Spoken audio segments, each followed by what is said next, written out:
আসসালামু আলাইকুম।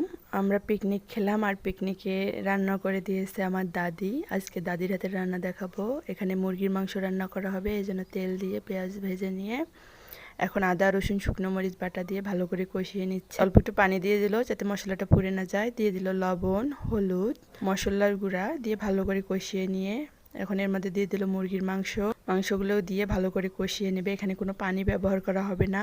পিকনিকটা আমরা রাতেই খেয়েছিলাম। কষানো হয়ে গিয়েছে, মাংসটা প্রায় রান্না শেষ হয়েছে। এখন পোলাও রান্না করবে, এই জন্য পাতিলে তেল দিয়ে পেঁয়াজ বেরেস্তা করে নিয়ে এখানে 2 কেজি চালের পোলাও রান্না হবে, এই জন্য 4 কেজি পানি দিয়ে পানিটা ফুটিয়ে নিয়ে এখন এর মধ্যে পোলাওয়ের চাল দিয়ে দিল, দিয়ে আলতো হাতে নেড়ে চেড়ে নেবে। পোলাও রান্না হয়েছে। এখন ডাল রান্না করার জন্য পেঁয়াজ ভেজে নিয়ে এখন সব মশলা দিয়ে ডাল ঢেলে দিয়ে ভালো করে কষিয়ে নেবে। তাহলে রেডি ডাল। এখন দেখুন পোলাওটা কতটা ঝরঝরে হয়েছে। কেমন লাগলো ভিডিওটি অবশ্যই কমেন্টে জানাবেন। আসসালামু আলাইকুম।